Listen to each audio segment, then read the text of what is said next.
Oh, welcome to the Iowa blog. We are here today with a full cast of characters. We have two people, however, on the Carmel coast.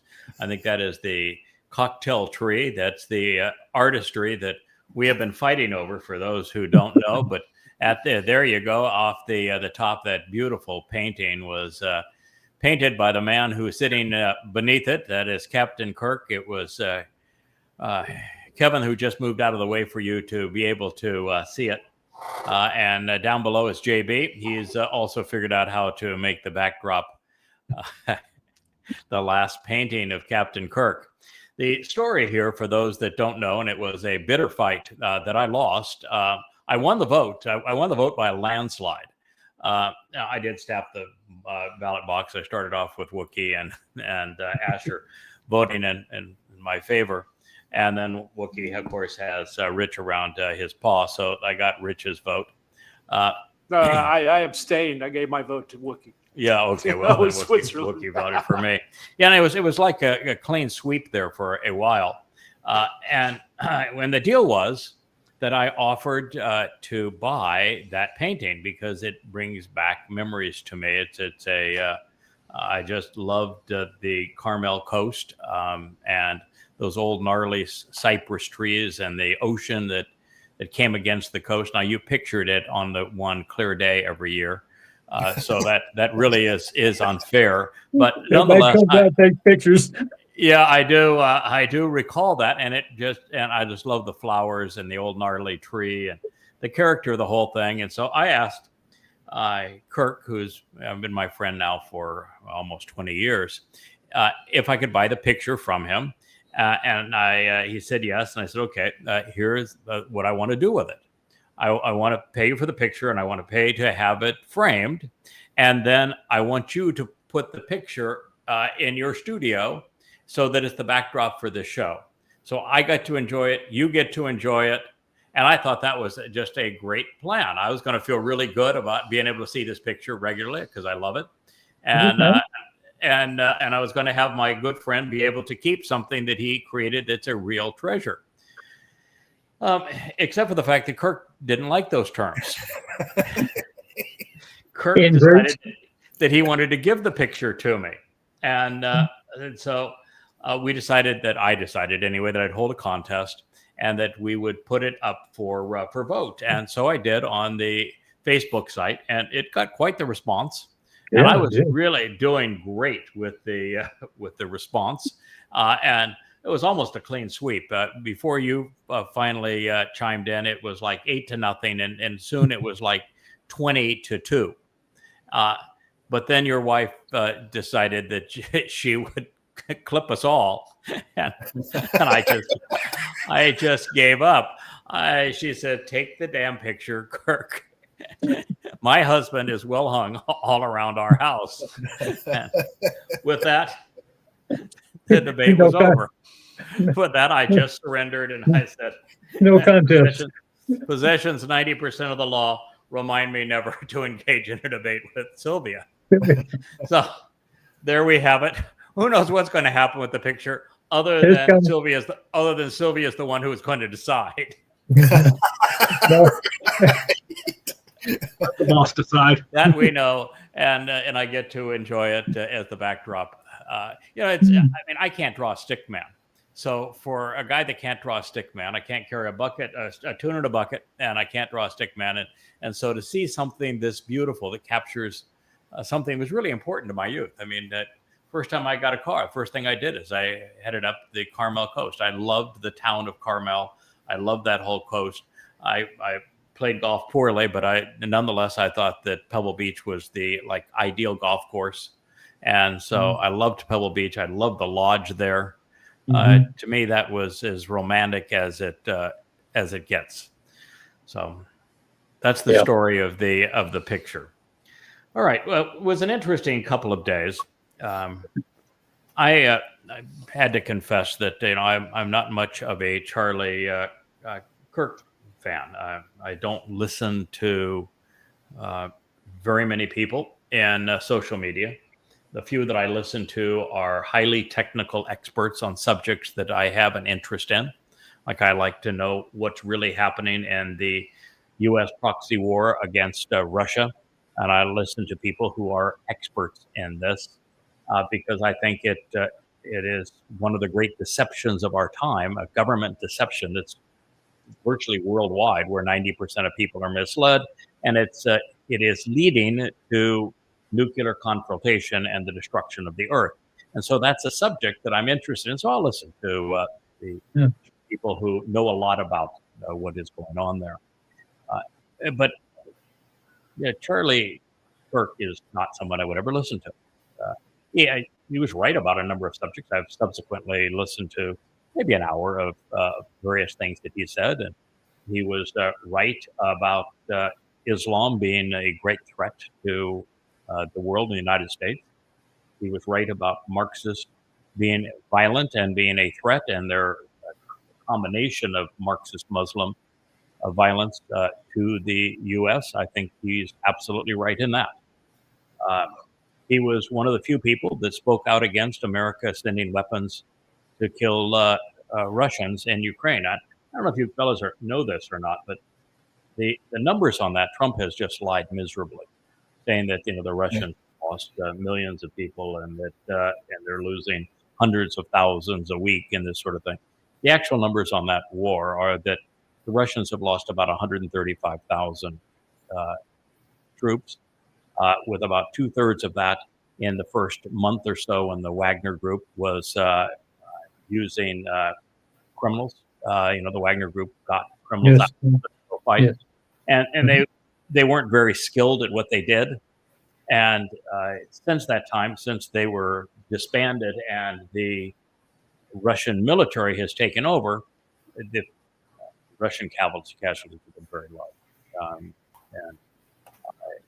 135,000 all total, with half of them in the first month of the war or more. The Ukrainians, by contrast, have lost 1.8 million. 1.8 million. And they're losing in the range of 30 to 35,000 a week now, to between desertion, severe casualties, and death. And the whole thing is completely falling apart. You could give the Ukrainians the best weapons in the world, and there's no one to wield them anymore.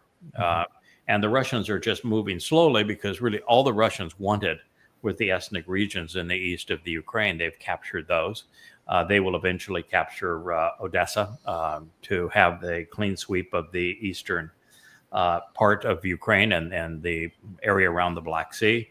And they will only go over the Dnieper River if the only way to end the war is to take down the really disgusting regime that is in Kyiv. Yeah. So otherwise, they have no interest in Western Ukraine. They have no interest in invading Europe. Although if the Germans and the Poles and the Finns and the French and the Brits continue to be this belligerent, they actually send troops. If they send weapons that are actually deployed and killed Russians inside of Russia, then I think Western Europe will be flattened.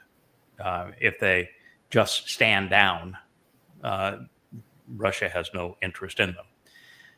And I speak very harshly of this because the proxy war in the Ukraine is an American plot, and the man that is most guilty of it is Lindsey Graham, the senator. And it is to come up with an immoral plot to kill Russians using a proxy, and to have 1.8 million of them die, and then blame the victim. I just think is stunningly reprehensible. And, Trump is no better than Biden in this whole thing. So he has become completely and totally useless. So I'll study that. So it's a long way to go around to say, I didn't listen to Charlie Kirk. But I have listened to a few things he did say. And as I said, he was right about the Ukraine war. He was right about Muslims. He was right about Marxists. He was right about wanting to release the Epstein files. But I have a question that no one seems to want to deal with. Man was married. He had 2 kids. I think they were both daughters. But a young daughter, certainly one young daughter. And I think he had 2 kids. I just saw a picture of a studio. There's only one picture in his studio, one portrait of a single person. Him? It's not his wife. It's Donald Trump. Oh, wow. Donald Trump. The day that he was assassinated, he was out handing out MAGA hats. How can a man claim to be moral, claim that he values his daughters and his family above all, and he's serving a known convicted rapist Oh, really? and serial pedophile? I mean, seriously, what's wrong with that? And why would you fly such a man on Air Force Two and talk about taking the flags down to half-mast when he is serving a pedophile and a rapist who is a habitual liar and exceedingly destructive? How is that even possible? Why would people be so devoted to someone who would do that? Now, I heard him go to college campuses and they give him lots of credit because they say he defended Israel. He did defend Israel until he didn't. Yeah. He did until he didn't. And at the last 6 months, he was a vile voice of anti-Semitism. He was blaming Jews for all manner of things. In fact, he just basically said that everything that's wrong in America is the fault of Jews. Beg your pardon? Yeah. He says it's liberal Jews that are funding everything that's wrong in America. And he went down in a laundry list and he says it's all because of liberal Jews. He went so far as to say that the Islamic invasion of Israel on October 7th was a plot by Benjamin Netanyahu so that he could survive the liberal protests for judicial reform. He didn't know the term judicial reform. He actually said that Netanyahu was superseding the Constitution, didn't know that Israel didn't have a constitution. And he didn't know that liberals in Israel represent 20% of the voters and right-wing candidates and the center are 80%. So he didn't know that they were never a threat to him. And he actually said that October 7th attack was a plot by Netanyahu because he wanted a war to overcome the threat of judicial reform. That is not a pro-Israel voice. And yet Israelis are pretending like, oh, wow, he was the greatest thing, man. He's a righteous guy. Right. Yeah, right. I mean, you're that desperate? Listen, I'm a man who used words doesn't deserve to be killed for his words. But he made a big deal about preaching his Christianity. Mm-hmm. And as we know, Jesus never existed. Mm-hmm. Everybody who promotes that religion is taking souls with them to Sheol. And that's repulsive.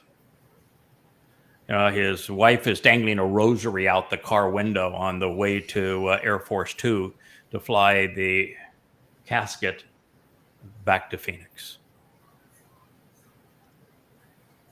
And people are now painting pictures of him with angel wings and with a halo. And there's moments of silence at sporting events for this integration of religion and politics and social media influencers. When a social media influencer who preaches religion and extreme right-wing politics garners that kind of attention and that kind of position, it speaks very poorly of his audience. Now, the reason I brought all of this up is because on all the social media platforms, the number one theme was that the Israelis had schemed to kill him because, well, the number one topic in social media is blame the Jews. Mm-hmm. X is rife with it, but they're all bad. But X is the worst. X is a anti-Semitic cesspool. And you can say, there's no chance that Israel is going to do this. Now, Israel, unfortunately, just like they love Trump, they love those they shouldn't, but they loved him. No, Israel didn't do that. And it was obvious, but it was all over the place. And then it was an international conspiracy. And then it was, well, it had to be a professional shooter. And they had all their analytics up there that it had to be a professional shot. No, the kid missed his target by a foot or more. Nobody in their right mind shoots for the neck. Neck, right. If you're really good at what you do, you shoot right between the eyes. If you're really, really good at what you do. And if you're really crappy at what you do, even though it's only 200 yards, you make a body shot. Shoot for mass. Right. Shoot right in the, well, you could be a foot off here and it doesn't matter. And if he was shooting here, he was a foot off. If he was shooting here, he was a foot off. He was shooting a 30-06, an old Mauer, basically, ancient military rifle or hunting rifle, deer rifle, a 30-06. Yeah. And the reason he was exposed to these guns is because his dad was a cop. He was a sheriff for 27 years. And most of his extended family were military. Kid's parents were Republicans. The kid was quite liberal because he wrote on his bullet that he was going out to kill a fascist. And this thing of Marxists calling people fascists is just reprehensible. It's just disgusting because, first of all, Hitler was a Marxist. Yeah. Stalin was a Marxist. Mao was a Marxist. Lenin was a Marxist. Marxists are responsible for killing 200 million people. Marxism has only been around, 100 or so years and killed 200 million people. There's never been anything as lethal as Marxism in that short a period of time. I mean, Islam still has the high game score, at least 250 million dead attributed to Islam. So it's still the most lethal thing that man has ever created, but It's been around a lot. Marxism has been around 1 century versus 14 centuries. Although, 80% of those that Muslims killed was in the first century. So, the first century of both of them was 200 million. So they're equally lethal. And they're the two things that are together today to bring the world to its knees. And the world doesn't understand that you've taken the two most lethal doctrines and you brought them together. Now, any time that a socialist, a Marxist, labels their enemy a fascist, they have no idea what they're talking about. Fascism and socialism are the same thing. Different name for the same thing. Hitler was a Marxist before he was a fascist. Mussolini was a Marxist before he was a fascist.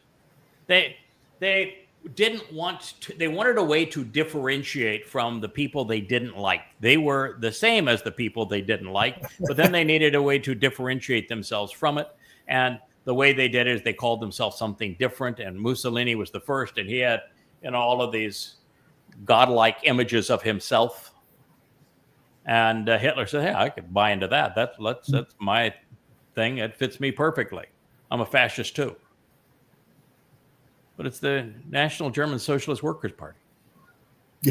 And both exist under exactly the same principle, which is there's one dictatorial control mechanism, all power over people's lives, what you can do, what you can say, where you can live, everything's controlled, top down. Your religion, your politics, your livelihood, your speech, everything is controlled in a socialist and fascist government.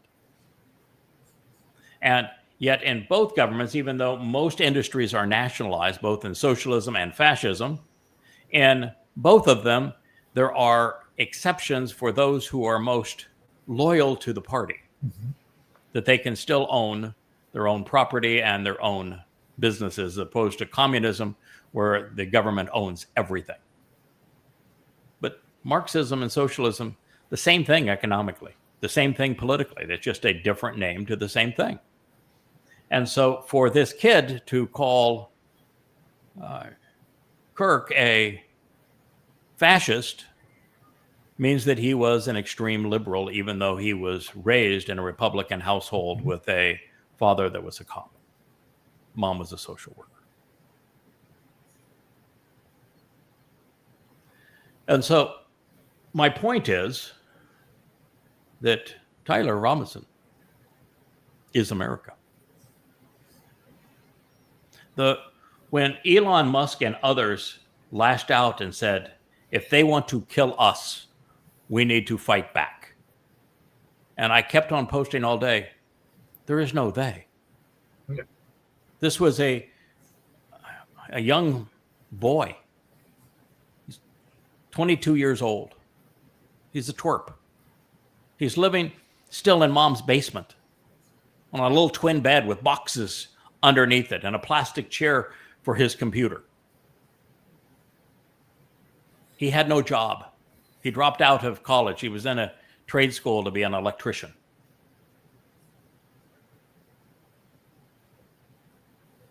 He is the average kid today. No judgment, enraged, angry, willing to speak out against anyone, in love with his own opinions, using the ad hominem fallacy. He said that, and his family supported his thing, that Kirk says hurtful things.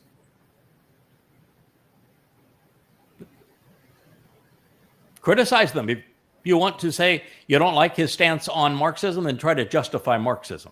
Yeah. You don't like his stance on Islam? Read my damn books. You don't like his stance on Christianity? Read my books and use it against him. Then you could debate him. But don't pretend that he says hateful things, then you do something hateful. You're a damn hypocrite, which is the problem with Marxism. They claim that they're enlightened and they're ignorant. They claim that they hate, and yet they're the most hateful people going. They're as hateful as Muslims. And so the realization that Tyler was America, there is no answer for that. There's 100 million more like him. There is no answer for this. And the more you try to perpetrate one, the worse you're going to make it. Academia has already done its damage. And this is not university level. He only went to a college for one semester and then dropped out. This is strictly lower level academia. And social media.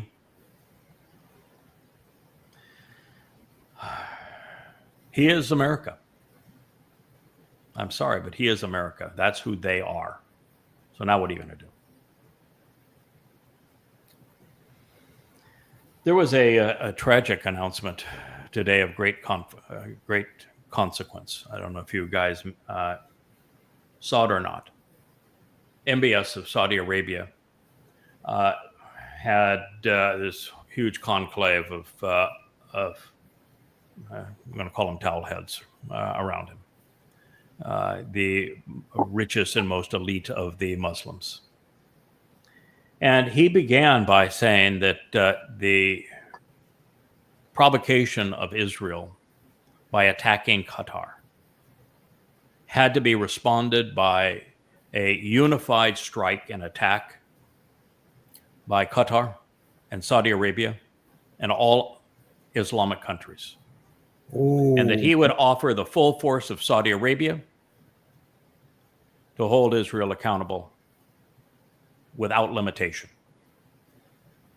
And that in addition to responding and punishing Israel for the bombing in Qatar, which took down one building, Hamas headquarters, Saudi Arabia wanted to control Israel and hold Israel accountable for genocide against their Palestinian brothers and destroying Palestine and Gaza. And he went on and on about the rogue Israeli state.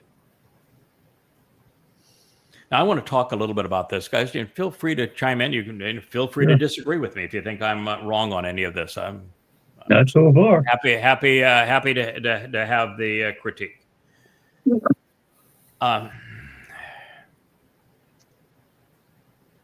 In the last 4, 5, 6 months, I have doubled down on a position that I took the morning of October 7th of 23. That morning, we began to talk, and I began to write a letter that's called At War with Religion on behalf of Israel. My open letter as to, this is what I think you're going to do. This will be the consequence of what I think you're going to do. And this is what you should do instead. And it's a long letter. It's probably, 150 pages long? A lot of documentation, a lot of ideas. Mm-hmm. And turned out I was 100% accurate in predicting what Israel was going to do. That Israel was going to send the IDF into Gaza, and they were going to use bullets and bombs to destroy Gaza under the proviso that they were attacking and responding to Hamas, and that they would rid Gaza of Hamas. And that was the war goal. That's exactly what I predicted was going to happen. And when I said, since that is not possible, since you are now pursuing a war goal that is not possible, and you're fighting a symptom as opposed to the actual enemy, and you're using the wrong weapons, bombs instead of words, you're going to destroy Israel.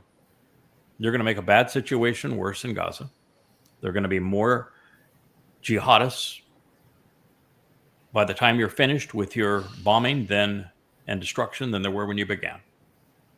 Not fewer, more, which is exactly what's happened. And that you could stay there for 1,000 years and you could never eliminate Hamas from Gaza, because Hamas is Islamic and Gaza is Islamic. And the more that you bomb Gaza, the more radicalized, or more extreme, I should say, the more good, more true the Muslims are going to be to the Quran. The more they're going to hate Jews. And this is exactly what's happened. But it's worse than just that, because by destroying Gaza and sacrificing some 700-800 IDF troops in the process, making a bad situation worse, what has Israel done? First, Israel's now put itself in a position where it's responsible for feeding the Muslims in Gaza who want to kill them. I can't imagine a country ever putting itself in a worse position than sacrificing the blood of its sons and its reputation worldwide, such that you destroy the homes of 2 million people, so that you're now responsible for feeding them, knowing that every one of them wants to kill you. You have to wear a flak jacket to kill them, to feed them. Mm-hmm. Otherwise, they'll kill you. How could you put yourself in a worse position than that? And then not only are they forced to feed those who are trying to kill them and those that they have destroyed their homes, but they're being blamed for genocide while feeding their enemy. Yeah. That's quite a conundrum. Oh, my, how could you put yourself in that bad a situation? And if once you're there, how could you allow that same government to be in charge? How could you continue to support Netanyahu when he put you in that position? And then the worst of all is that by doing this and having lost the war of public opinion, because Israel did a really crappy job of showing what happened on 10/7, they've still done a horrible job. By not doing that job well and losing the war, forfeiting the war on public opinion, Israel has put itself in a position where the entire world hates them. And now they go and they bomb Qatar to take out 5 or 6 lives. I don't care if those people live or die, but they chose to do this. And they turned Saudi Arabia, Qatar, which already hated them, but Yeah. now saying that they're collectively going to attack them. Gave them the excuse. Yeah. Yeah, exactly. Yeah. Prompting.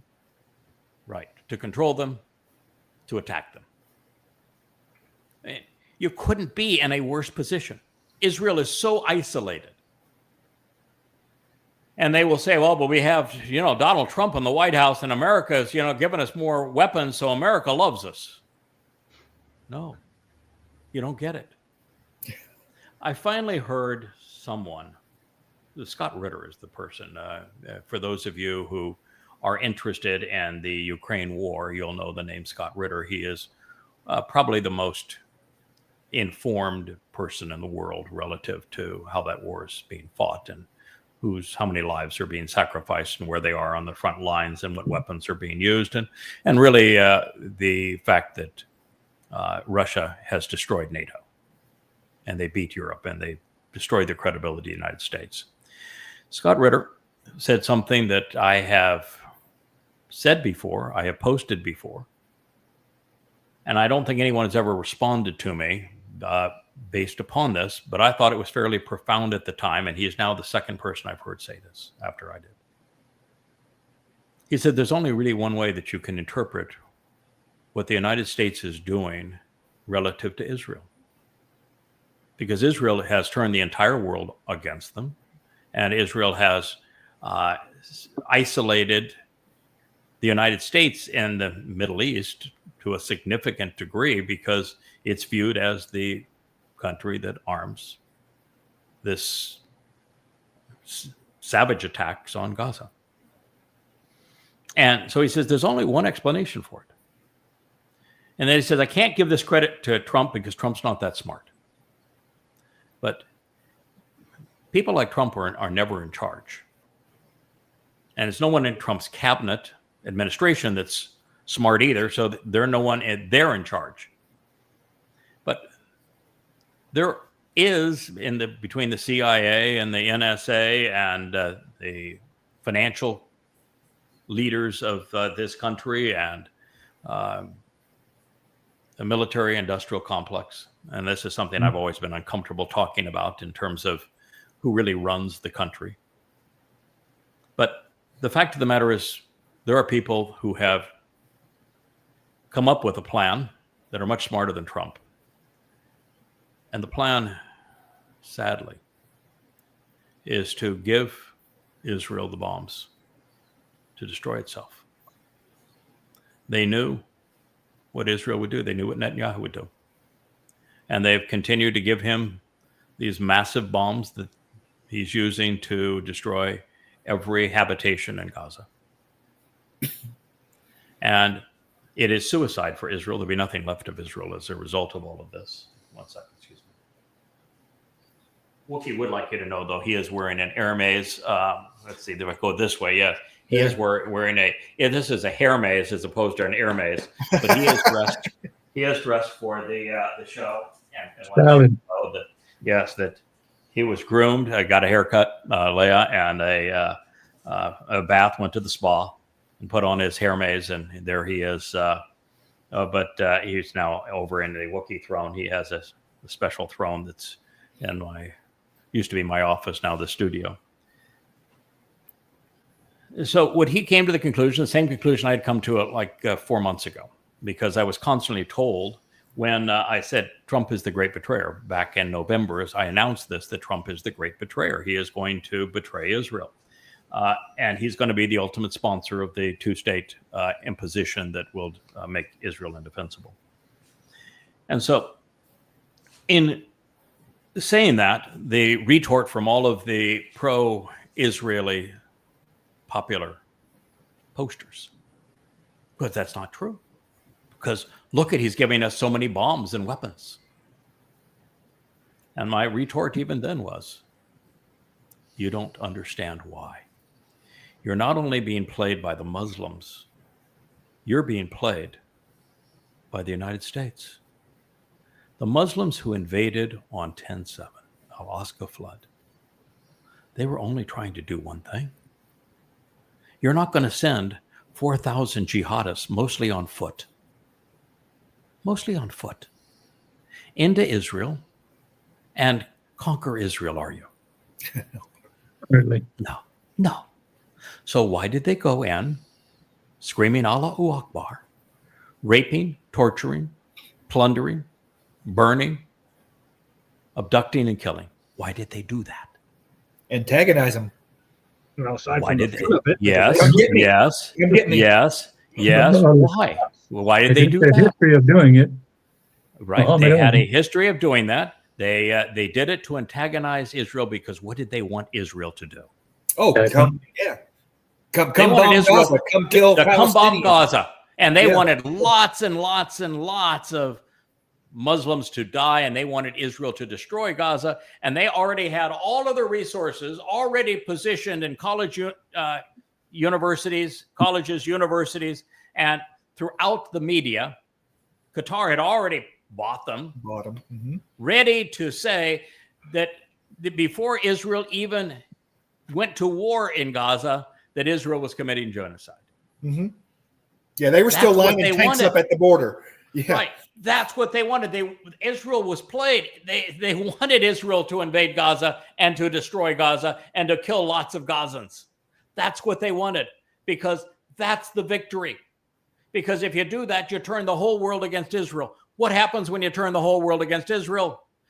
The fake Palestinians get their state. Mm-hmm. Do they want a state carved out of Israel?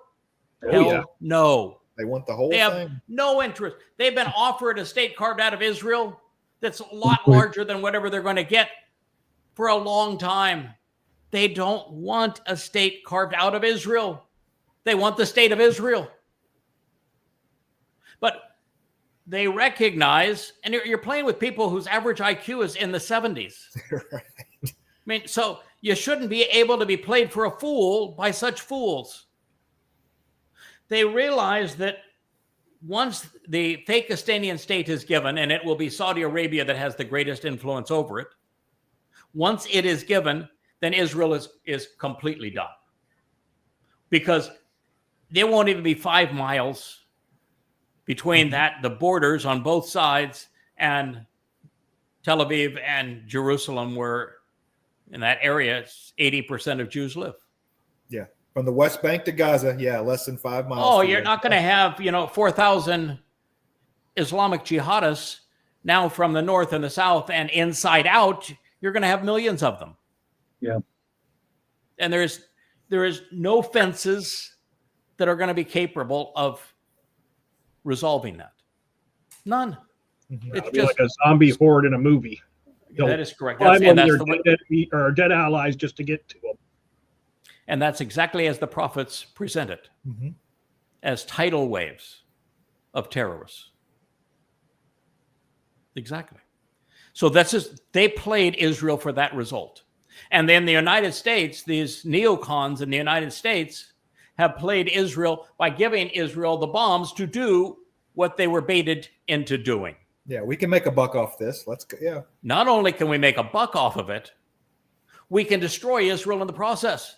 Because if Israel is gone, the United States doesn't have to take sides against any one of the Islamic countries who have what the neocons want: oil. Yeah. They want to control Iran. They want to control Saudi Arabia. They want to control the Middle East. And the thing that keeps them from having total control is their both British and American companies are too tied to Israel. Israel's gone. There's no more problems. The Trump administration, the neocons in America, and the Muslims both played Israel for fools. And Israel, as an independent Jewish state, will be no more. Now, while I know that at the end of the time of Israel's troubles, 8 years from now, there will be a remnant. Mhm. But Israel, as a independent Jewish state, the way it has been, is no more. It's over. They've passed the tipping point.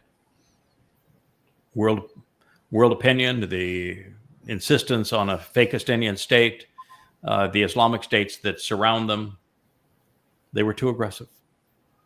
They didn't fight this battle the correct way. And so I see Israel as now a country that we can fight for individual Israeli souls.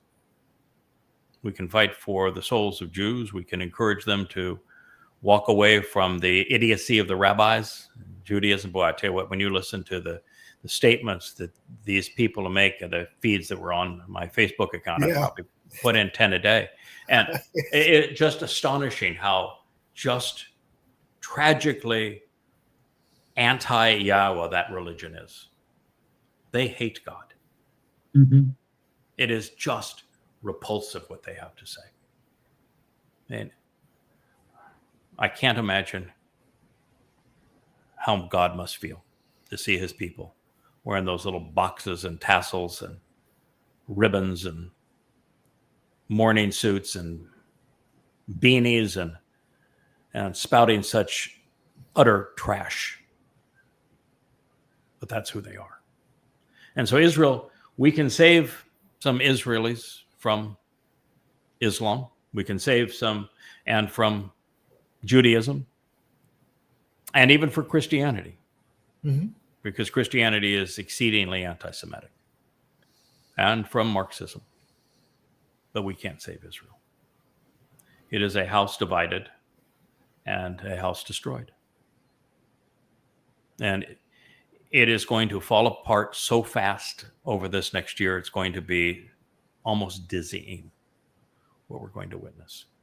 Now, here we are. It's this family hour of the Yahweh blog, and we were going to pursue our understanding of Yeshaya, Isaiah 14, which happens to be about Halal ben Shakar, who happens to be the adversary.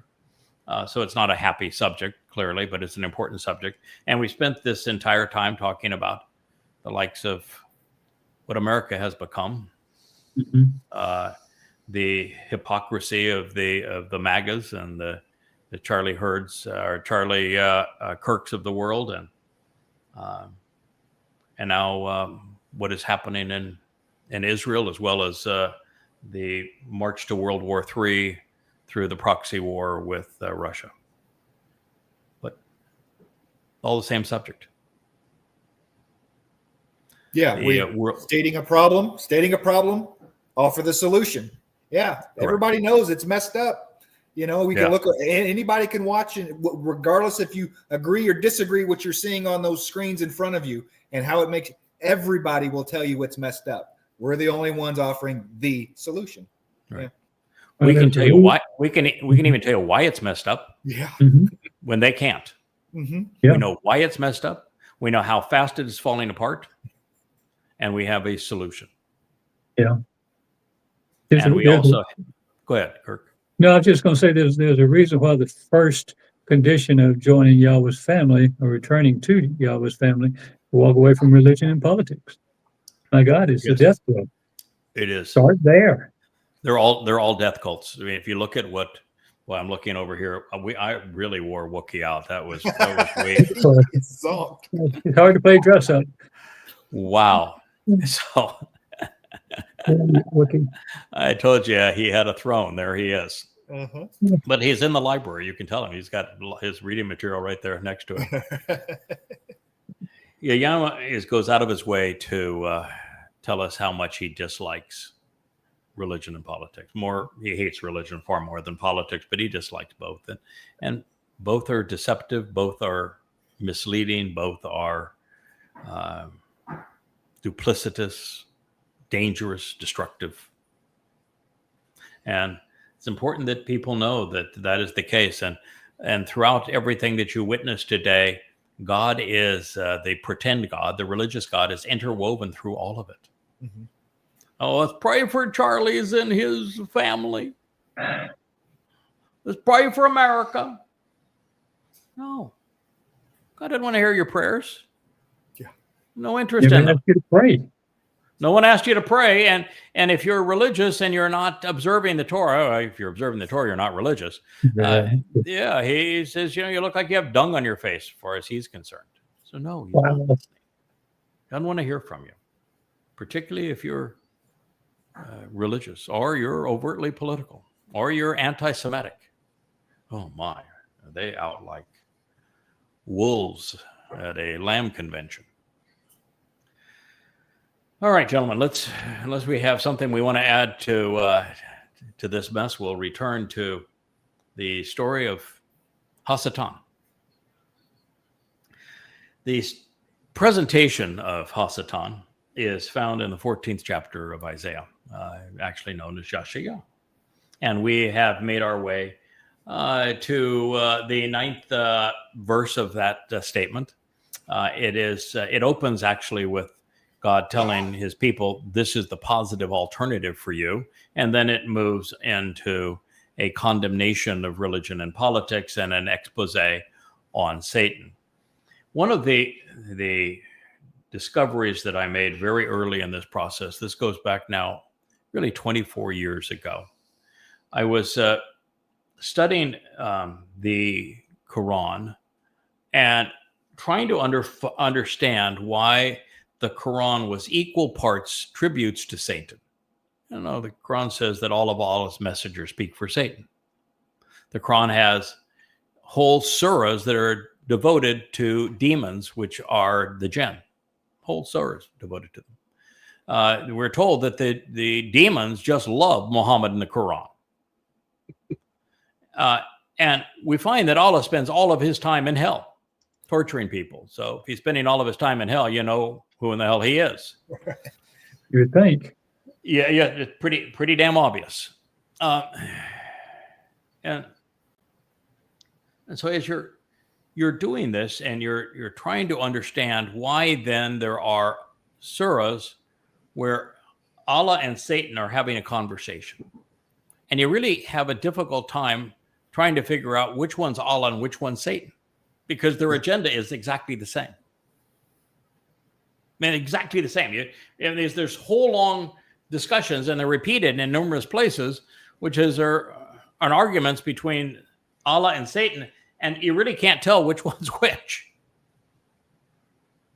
So I just was confused this is going back 24 years ago, and I was confused. What is this argument between a God that is modeling himself after Satan and Satan? Why would a religion like Christianity criticize the Satan when it's pretty obvious that Paul created his God Jesus on behalf of Satan because he admitted he was demon possessed? Yeah.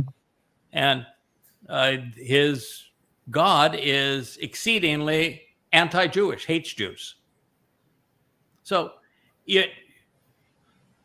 pretty obvious, but then it condemns Satan. So I was saying, why was that the case?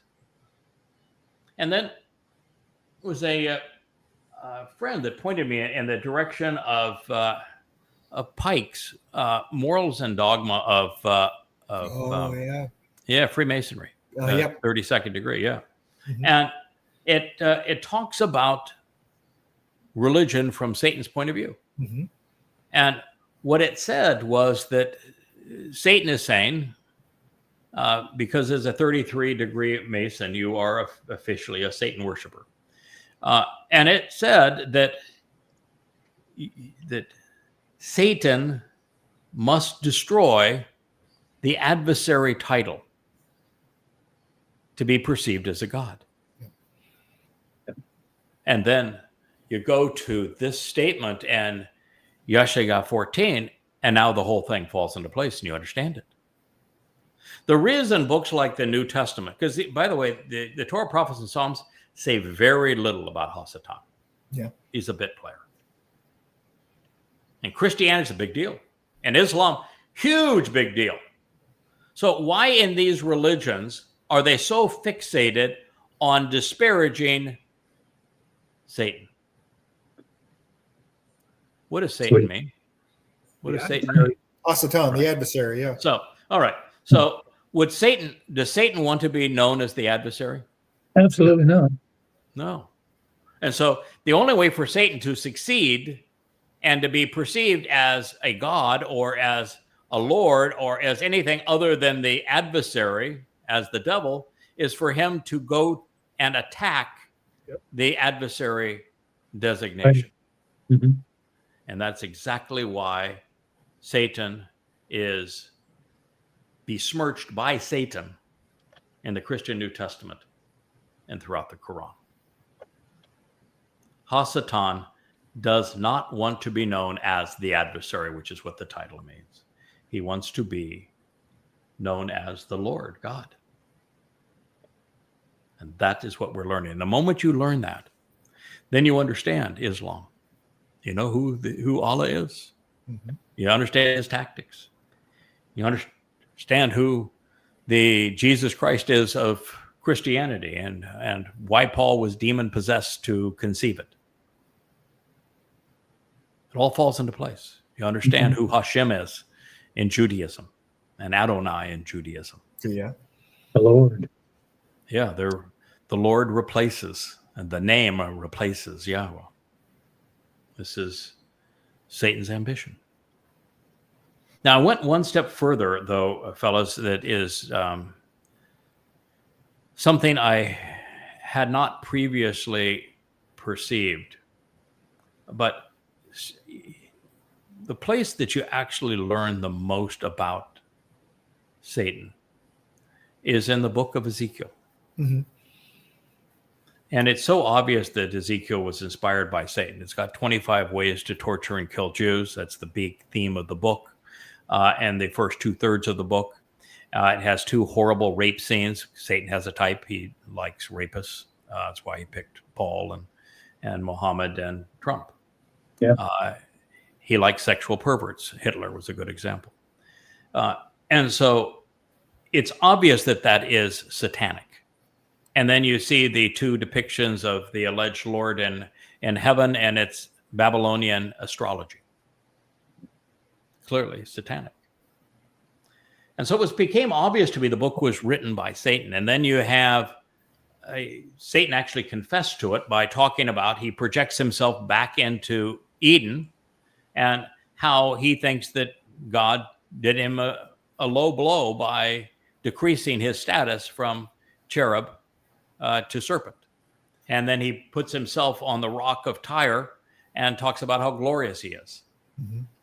He views himself as glorious. And how God made the wrong decision in the first place. How can you like these little mortal things better than shiny me? Yeah, that's forever. That is correct. That is correct. Now I've always thought that while Malak and the Karub is a Malak, they have no free will.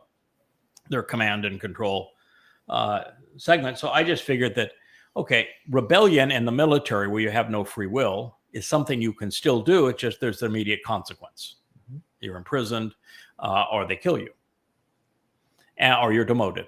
And that's what happened to Hasatan. So I said, okay, I don't have a problem with that. That makes perfect sense. And I'm, even to this day, I would say that's a valid conclusion.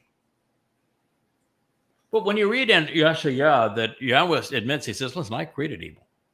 I created it for purpose. And then you realize what the advantages are of religion. Like this conspiracy, Yahweh told us that this psychopath that we've had to deal with, that agreed with everything that we had written and said, and then to serve their own interest, they've now promoting the antithesis of what we concluded and what they agreed to. And now they're universally an antithesis of it. And are doing everything they can to try to destroy my credibility. Mm-hmm. And, so be it. I've learned that is not a bad thing. And that the reason God was so explicit in telling us about it in the Torah through the stories and Numbers was he wanted us to know that that's exactly what they did to Moshe. And that I should not only know that and expect it, but he said, this is how I want you to deal with it. And then God went on to say, here's the consequence of it. This metastasized from Numbers 11 and 12 into 13, 14, and 15. And what happens in Numbers 13 and 14? After the two meltdowns. The one where Moshe says, I want you just to kill me because they're this obnoxious. No one can stand these people. They're that abusive. Like the conspiratorial cult, and the way they decided they were going to turn and be so condemning is, God in Numbers 11 says, listen, I happen to agree with you, man. I torched the entire surround of this place. But I got a couple of guys. We're going to get this resolved in the end. All you're going to have to do is get them to the land, and I'll take it from there. Got some guys. And then you read, what they told God in Devarim 18, and they're saying, God, we never want to see you again. We never want to hear from you again. We never want to see you again. God couldn't deal with them. Right? God couldn't deal with Jews. Yeah. So we're being positioned for this kind of abuse because God wants us to know that is what's going to happen. That's who they are. But this time you can't back away. You've got to see it through. And then you get into Numbers 12, and now you have a despicable woman who was once part of the inner circle, Moshe's sister, and her brother coming and saying, we too speak for God, just as this contentious mother goddess cult has done, right? Mm-hmm. And you say, well, how could any of that be good? Because they didn't go off and just do their own little thing and worship Mother God. No, they have to spend almost all of their time trying to disparage me. Mm-hmm. The very person who taught them everything they know about the Torah and prophets and Yahweh. And to go to the opposite of everything that they previously held to be true. Yeah. And you say, well, how could that be good? Well, God clearly is allowing it, right? God clearly allowed it, and he warned us about it in Numbers 12. He said, this is what's going to happen to you. And by the way, this is my response. I'm covering her with leprosy, and I'm expelling her from the community. And oh, by the way, my last mention of her will be in Devarim. And in Devarim, I'm going to tell you the whole story of why I have divorced her, and it's over. So you'll never be part of anything associated with me going forward. The divorce is fine. Why could that be good? The same thing, the same reason that Satan serves a good purpose by being very bad. He was programmed to do exactly what he's doing. Why? Because God doesn't want a huge mob in forevermore. Yeah. He was happy with just Adam in the garden. He was happy with just Dod amongst his people. He was happy with just Koleb. When it metastasized to the spies, God says, everybody over 40, you're dead, except those two guys. Everybody else, you're dead. So did God try to say, let me solve this problem? Let me see if I can put the family back together, fix this fractured family? No, he said, you're just all dead. I'm not going to even talk to you about it anymore. It's over. And then in 15, he presents the plan for 3,400 years later that he's going to use to restore that relationship. And so God's view was that rebellion served a purpose. It got rid of all the people he didn't want to spend eternity with. Mm-hmm. It's not unprecedented. He did the same thing with Noah. He said, okay, y'all are so bad, I can't stand you. So this is the only one who walked away, and he and his wife, we don't know much about his wife, and we don't know anything about his kids either, but at least they walked with him instead of walking with them. And he said, it may sound cruel, but he wiped out all of them. He said, I'm going to start again with this group of people who trust me.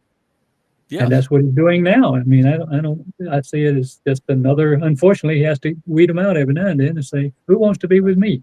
Mm-hmm. How many religious prophets were there in the time of Elia?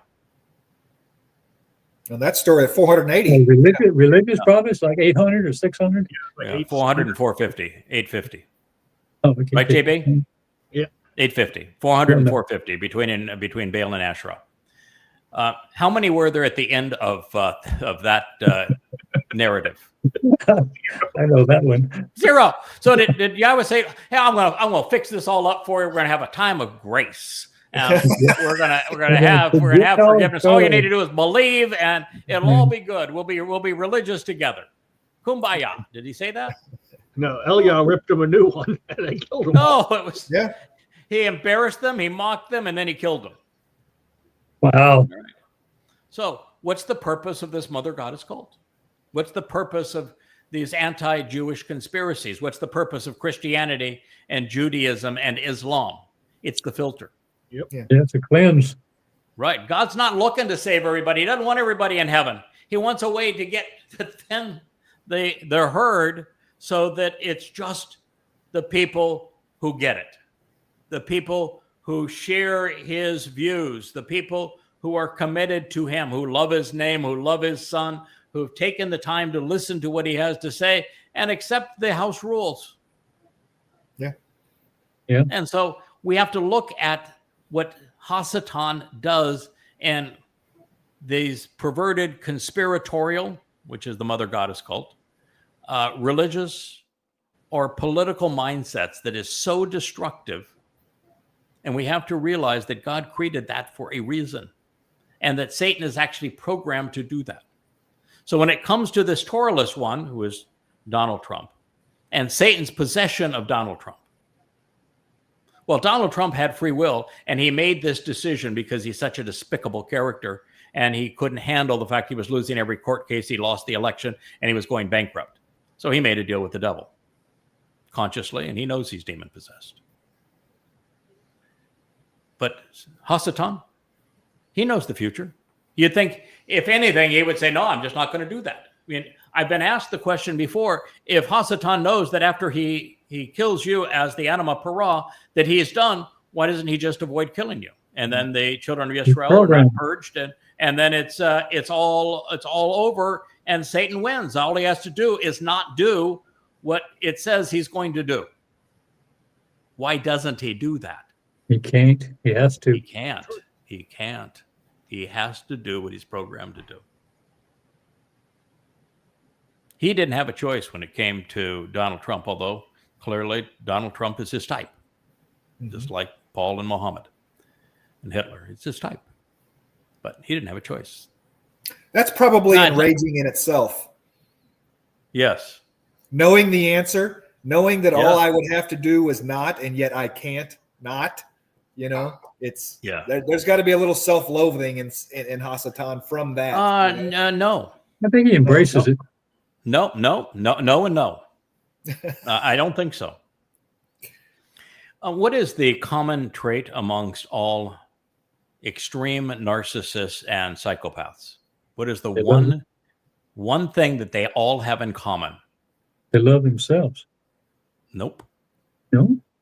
Nope.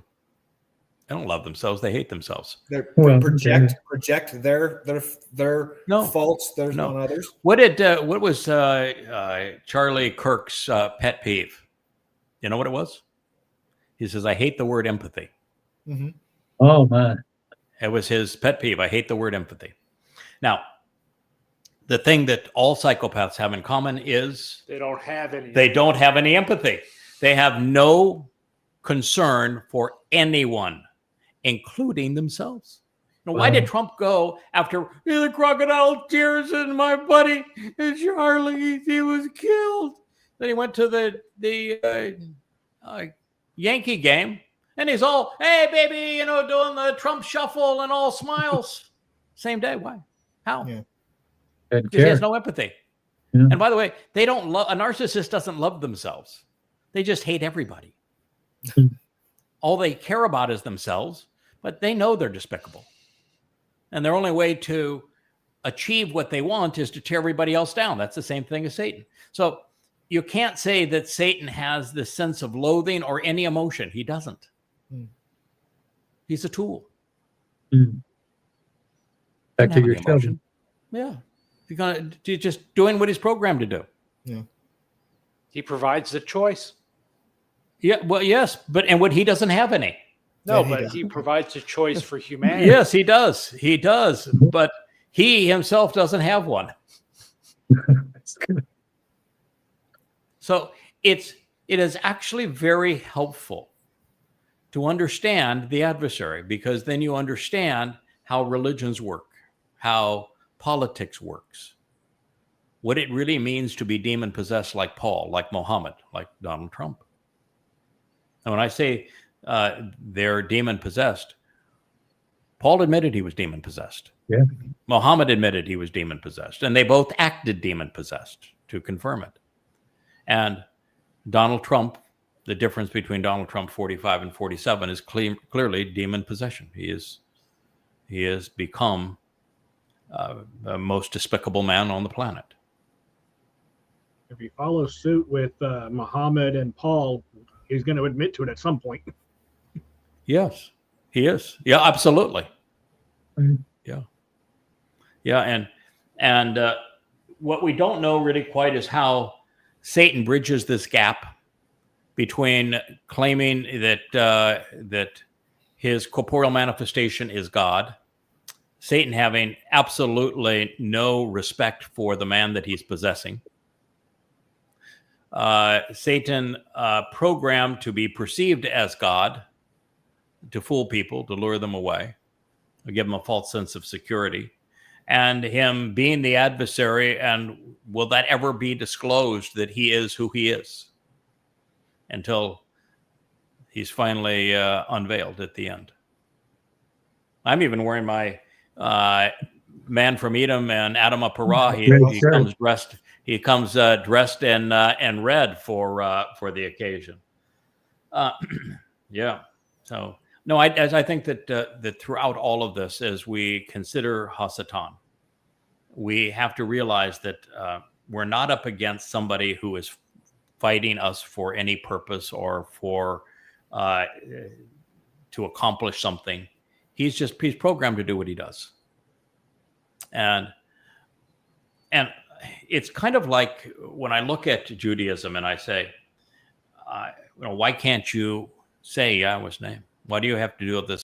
Everything is in Hashem or G-D or Adonai. And I realized that Satan's programmed.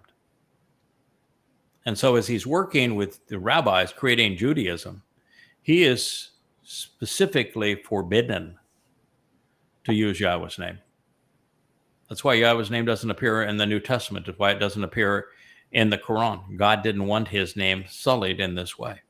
Right. Amazing. So there is a book, however, that we have to be careful about, because just because you include Yahweh's name doesn't mean you're right. If you exclude Yahweh's name, if you change Yahweh's name, you're definitely wrong.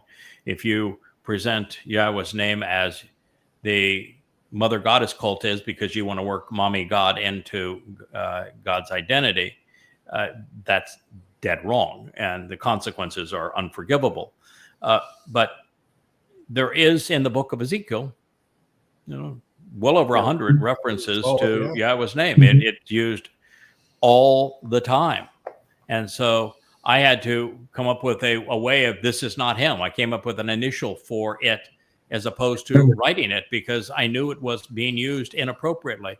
And so that is a place where you see the consequence of Satan using Yahweh's name and doing so inappropriately.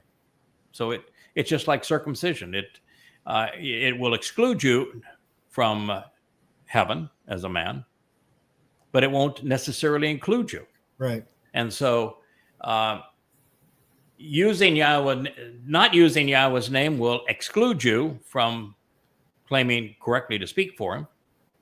So renders the Talmud and the New Testament and the Quran false, but just using it doesn't automatically mean that you're right. Yeah, is the point. But the point I wanted to make is that Satan is not allowed to sully Yahweh's name in religious books like the New Testament, the Quran, or the Talmud. God doesn't want his name sullied in that way.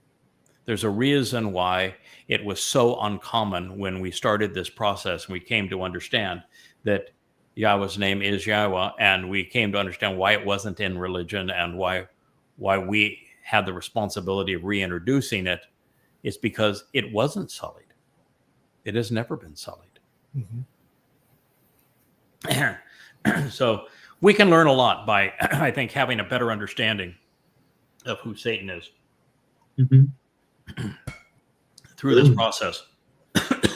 So it now says, and this is the passage that we were at in our last program. So we've done an hour and 10 minutes of this program, and we are now returning to where the program was supposed to begin. Right on schedule. We are right on schedule, aren't we, guys? Yeah. Okay. Who was the one that was long-winded among the group? Wookie. Wookie. Never shuts up. Wookie's looking at me, wagging his tail. What I do? What I do, Pop? Sheol, hell, and Shaul, Paul, as the least desirable and most depressing alternative,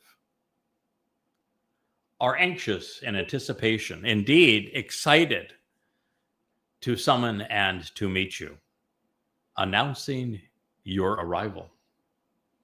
And they have been alerted and are aroused to crush all of the departed souls of those who have been leaders and rulers of the earth. And the leaders of every nation and institution, and the most powerful and important people influencing every society, religiously, politically, and militarily, of Gentiles and their nations, have established their thrones and their positions of power. Yeshaya 14:9. Where did they establish their thrones and positions of power? All over the earth. No. Well, this says they did it in Sheol. Oh, I'm sorry. Yeah, when they're going there. Yeah, that's With what it says. That every institution, every power player, every important individual, every person result, that yeah. influences societal influencers, Mhm. religiously, militarily, politically, all these Gentiles, they have established their seats and positions of power. And God says that Sheol, hell, is anxious to welcome you. So where did they establish their seats of power? Sheol. So, and when God uses coal, and he used it before these leaders, Kol Melech, would coal mean a few of? All. No, it's just all. It's all. And listen, Sheol is an inanimate object. It is essentially a black hole. It is a place where time exists forever, and all other dimensions are crushed to the point that they essentially cease to exist, where not even light can escape. And so the souls of those who have misled others, the souls of all of those who are political and religious and patriotic and societal influencers and all this, it says their souls, of the leadership anyway, are going to Sheol. And that Sheol is just delighted to have them. It's been anticipating their arrival. Their arrangements have been made, baby. Like I've told everybody, Donald Trump says he wants you to make a donation so he goes to heaven. And I said, no, I've already got a confirmed reservation for him in hell. It's the 24th of September, 2033. So nothing's going to change that confirmed reservation. Yeah, just watch. Hell is excited to receive these guys. Mm-hmm. It's been anticipating this for a long time. And so this is a indication of what God thinks of societal leaders. He said all of them. Yeah. So if you are a popular multi-million person influencer, you're in real trouble. Yeah. If you're a general, you're in real trouble. If you're a president, you're a prime minister, you're a king, you're a prince of Right. any of these places, you're in real trouble. If you're a pope, you're headed to Sheol. Yeah. Arrangements have already been made. They're anticipating your arrival. Yikes. Now, what's different here is God's not saying that the dupes, that they're followers. He didn't say that their followers are going to hell, did he? No. He just said the leaders are. God's issue is not with the misled. It's with those who mislead. Such a simple concept, the difference between the two. He spends all of Numbers 15, not all of Numbers 15, but a significant part of Numbers 15, talking about the difference between crimes of omission versus commission. Mhm. And those who have been misled, a crime of omission, can be restored. That problem can be resolved. That's the whole purpose of the Adama Parah. He makes it very clear. The bull can resolve crimes of omission, of having been misled. He cannot resolve crimes and guilt of commission, misleading. So even if you were to drag politicians today, all of them, and popes and priests and imams and generals and societal influencers, if you were to bring all of them to me as part of the sacrifice of the Adama Parah, I couldn't help a single one of them. That's why there's the black chariot. That's why the white chariot and the dapple chariot. They both bring Yehudim and Goyim that are guilty of being misled versus misleading. And it's a huge part of Numbers 15, which 15, it talks about God's entire solution through time. So it's important for us to know here that he has isolated the leadership. Now, those who have been misled at any other time will simply die. And if you've been misled to the point that you become an anti-Semite and that you're attacking Jews, like the Marxists today, they want to annihilate Israel. Yeah, you're Doomed. You're really on that fine line if you were just one of the stupid idiots that's just out there parading and holding up a sign versus a ringleader of the organization, as to whether or not you have crossed that threshold. Because the threshold difference is your soul is destroyed versus your soul is sent to Sheol. Okay, yeah. Huge difference between the two. Either no consequence, no reward, no punishment, or eternal separation and incarceration, with one exception. There is a period of time that God's going to choose through those two chariots, the white and the dapple chariot, Goyim and Israelites, that he's going to bring into Israel, that he's going to purge of being wrong and being misled, but not misleading. And so that is what we talked about and what God talked about in this previous statement. Remember, before we got to this one, it was talking about how the Goyim are going to be the workers of the millennial Shabbat, and how that was actually a good thing, not a bad thing for them. Good thing for everybody. Otherwise, it'd be death. Yeah, nothing. Yeah. Right. So if you've been someone misled, but you were part of the great jihad, you're either going to die or be sent to Sheol, depending on whether or not you crossed that line between being misled and misleading, and how you treated God's people. May I ask a question? Mm-hmm. The people who are taken as workers and during that period of time, will they marry and have children? And if so, what are the children's situation? We are told that the womb of Israel will open. So we know that the Israelites who are brought in on the white chariot and who are in Israel already and around the Temple Mount, and who have not been so religious or political that they can't be purged, because there's only so much that God's going to do with my sacrifice. He's going to do a lot with it. It's going to be a really good thing. But the fact is that it presents the adulterous woman that is Israel is purged and cleansed again to be betrothed to Dod, and her womb is open. So we know that the Yehudim and the Israelites that make it into the millennial Shabbat are going to conceive children and raise children. And it's over 1,000 years. And I don't think anybody dies over that 1,000 years unless they begin to be rebellious against God, and it's Elijah's job to snuff that in the bud. He will eliminate individual rebellion before it becomes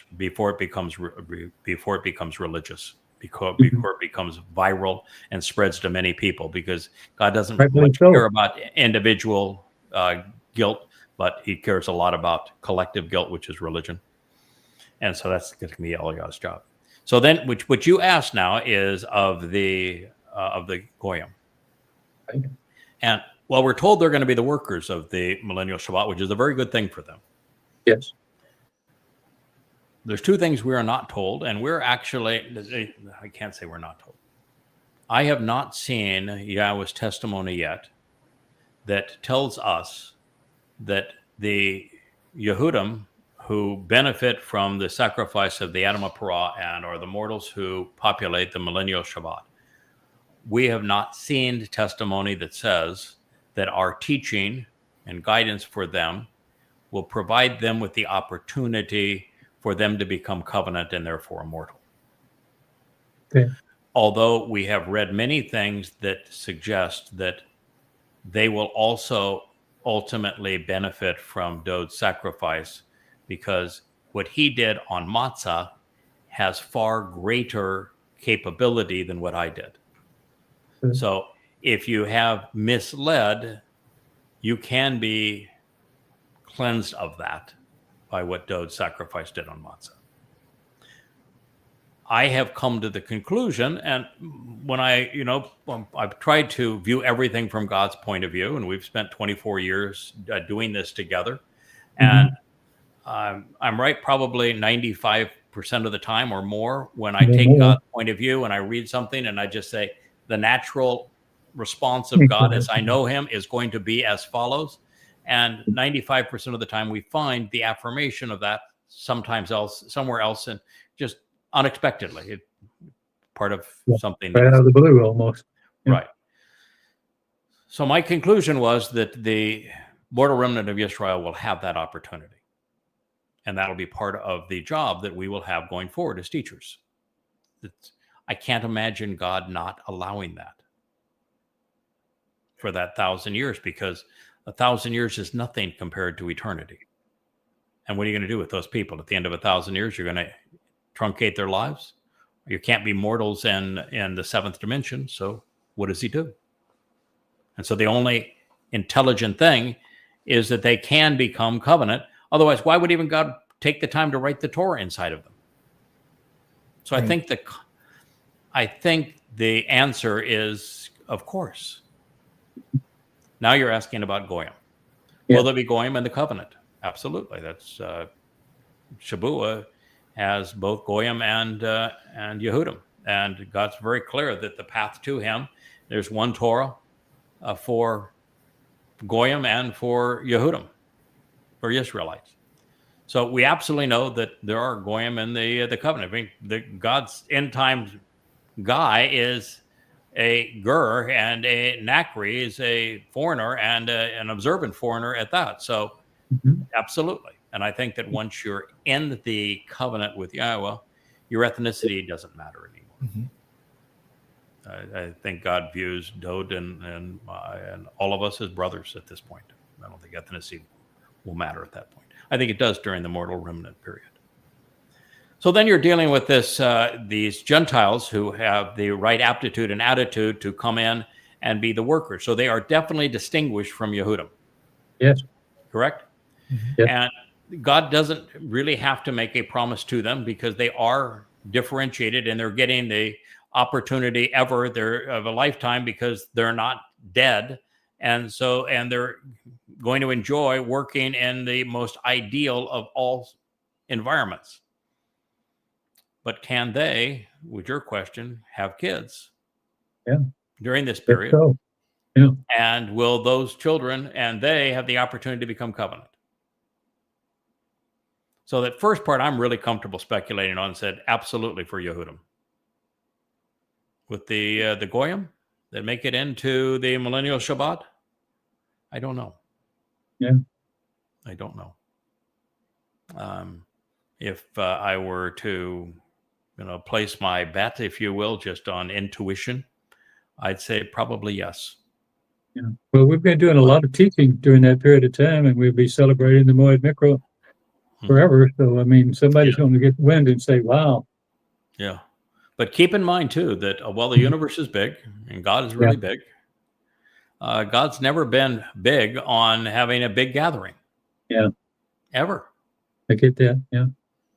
So does God need it? No.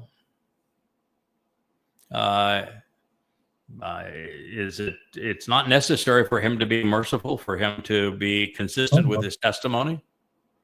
If I were a goy, I wouldn't allow my situation to go past Shabbat. Yeah. Yeah, I would not allow it to go past Shabbat if I were a goy. I think you're in a goy. You have a much shorter timeline, and whether or not your last opportunity is this next Shabbat or the one following it, 2026 or 2027, you'd be really foolish to go beyond that. You'd be really foolish to go beyond that if you're a Jew, because 2 out of every 3 are going to die. Yeah, the odds are not good. Right, and what are you giving up to be able to spend this interim time with Yahweh in Shamaim? Right. And get to live forever. What You're not giving up anything, and you're gaining everything, and you're not risking anything. So, I mean, you'd have to be stupid, too, if you're a Jew. But then again, God's really clear. We read it today in the 89th Mizmor, where God is in a transition between, say, my son, man, he is really cool. I just love my son. My son is everything to me. And then, oh, by the way, here's the story of my people, and the rest of my people are not Torah observant. You're not paying any attention. You're totally rebellious. You're not cut into the covenant. And because of all of that, it's a horrible situation for you. And the only reason we're ever going to get back together is because of the time of trouble. And I'm going to call out to you during that time of trouble. So what God's saying is that time of trouble is the only thing that's going to bring Jews back. Yeah, unfortunately. And if we could put Sylvia on them, we might. He would too. Call her. Yeah, we can put Sylvia on it. Might change. I give you a private line. Yeah, but with the 5 of us, or 6 if we count Wookiee over there, 4.5 of 5.5 of us with Rich over there in the cable section. If we were to we continue on, I don't think that we're going to have, based upon everything we've read in the Torah, everything we've read in the prophets, I don't think we have great success with Israelites. And the more I expose what God had to say on X, the more I have people just taking cheap shots and being obnoxious. Yeah, I don't know how you take it all day. Whew.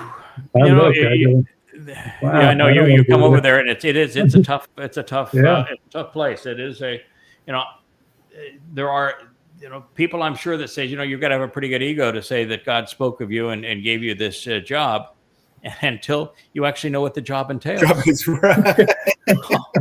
Oh, by the way.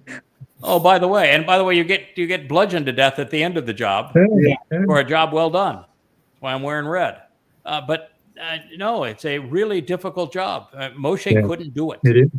Really, he couldn't. Yahweh failed at it. Dode failed at it. Yeah, no, we went away for the last few years. I'm not in their league, and so, but God says, no, you can't fail at it. And so why I do it is because God made it really clear. You can't give up. You can't fail. You can't stop. You can't let them get to you. When they take a swipe at you, you come right back, and you come back hard, and you come back immediately. You guys have all seen me do it. Every time somebody makes some kind of a stupid statement, come back always and hard and fast. Yeah. And that's where we are, because we cannot fail. But realistically, we're not going to succeed significantly with Jews until their backs are against the wall. Mm-hmm. And even then, God's going to cheat. He's going to round up the misfits from land of misfits toys from all over the world and bring them into Jerusalem and say, okay, here's your chance. Now you get to go clean them up. Yeah. And so, you know,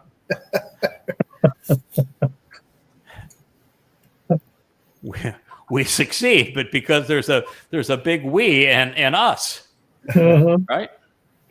All right. So Sheol, Before we go on, and I wanted to add something going back to what Kirk was talking about with the mortal Gentiles. To my thinking, like I said, we're not told anything specific, but the Torah will still be the Torah, and it will still be in effect. And it does have many parts that speak of the Gentiles that, you know, dwell amongst Yisrael and being able to participate and become as Yisrael. So to me, I don't see why that would not be a thing in the millennial kingdom. Yeah, I would. The one caveat I would throw at that. Putting my bet on that. I'm going to have one caveat to what you've just said. First of all, I think what you just said is astute, and I'm glad you brought it up, and I concur with you. But there is one caveat.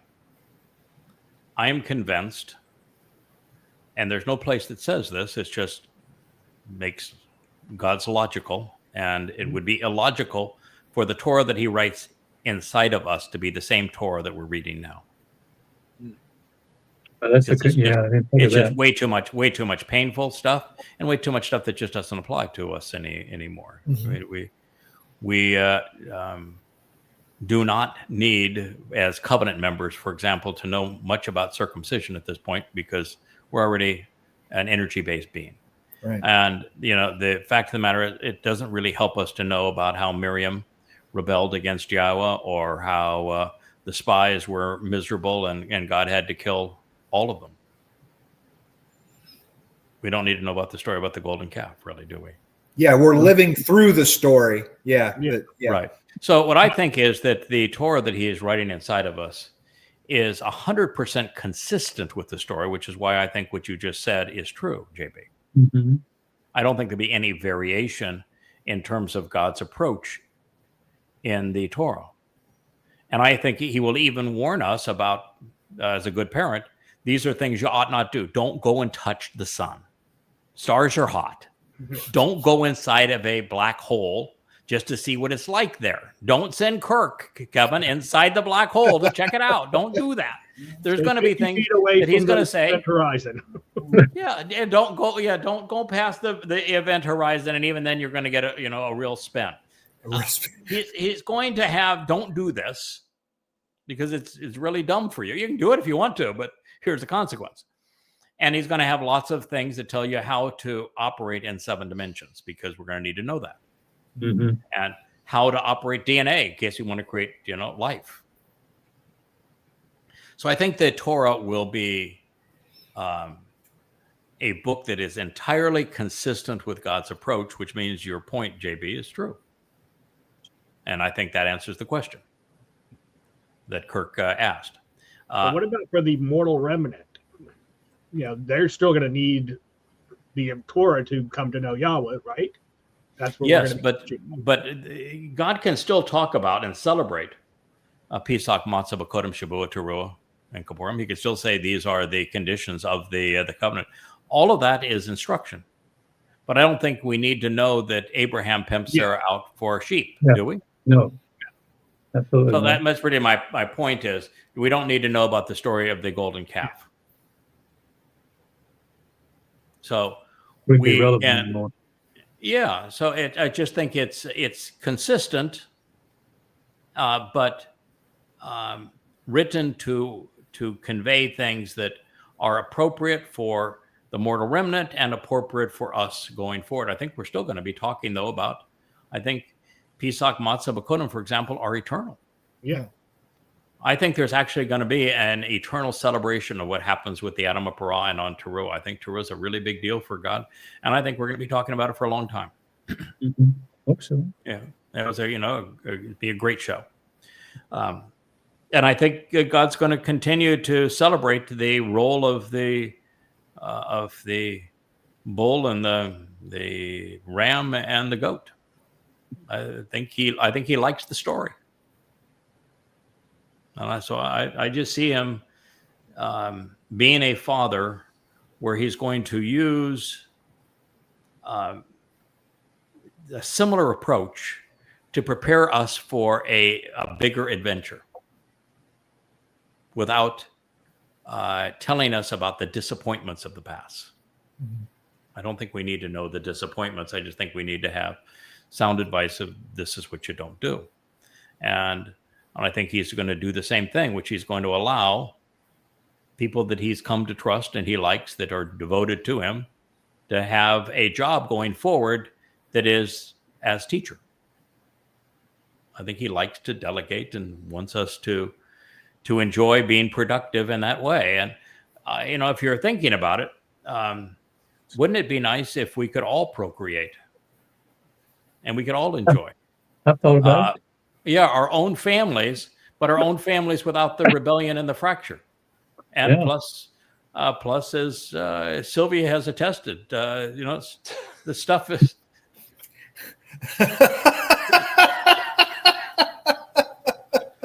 Cuddling is fun. Prolific. So I would expect God to say, I'm not going to take away something that's that much fun and beautiful and loving. Why would he take that away? And why would he say that my goal is I want to be the father of a eternal covenant family, and then to say, oh, by the way, you guys can't have a family. You're my family, but you can't have one on your own. That's a good point. I think it makes sense that we are also going to be able to enjoy being parents and raising children. And, some of our children are going to be, God's really clear that the covenant family we're responsible for. They're our children. And part of the best part about having children, I think I hear anyway, is having grandchildren. Children are tough. They take your time, but the grandchildren are the ones you get to spoil. That's the special stuff. So yeah. But if you're dealing with the eternity the way that God's going to set it up, I think that you're going to have a much more enjoyable process of kids. I mean, I don't think we're going to be cleaning poopy diapers, for example.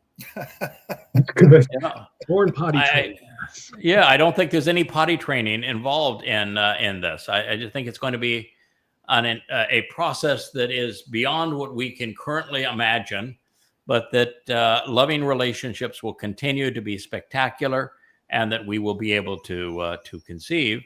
And I think this will be also true for the mortal remnant. And I think JB, I think you're right, both with Goyim and with Israelites going forward, and that there'll be the transition too from mortal to immortal in covenant.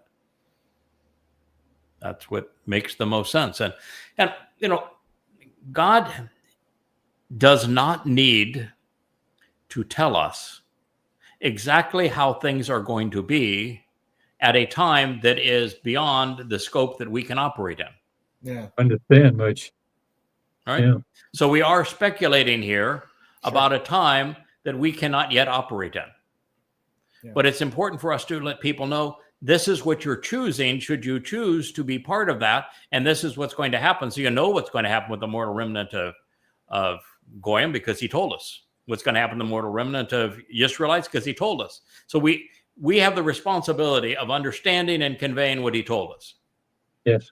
Now, going beyond that threshold and what's going to happen as the millennial Shabbat commences for 1,000 years, we know a lot of things. We're going to continue to celebrate Pesach, Matzah, Makudim, aren't we? We're going to continue to observe the Shabbat, aren't we?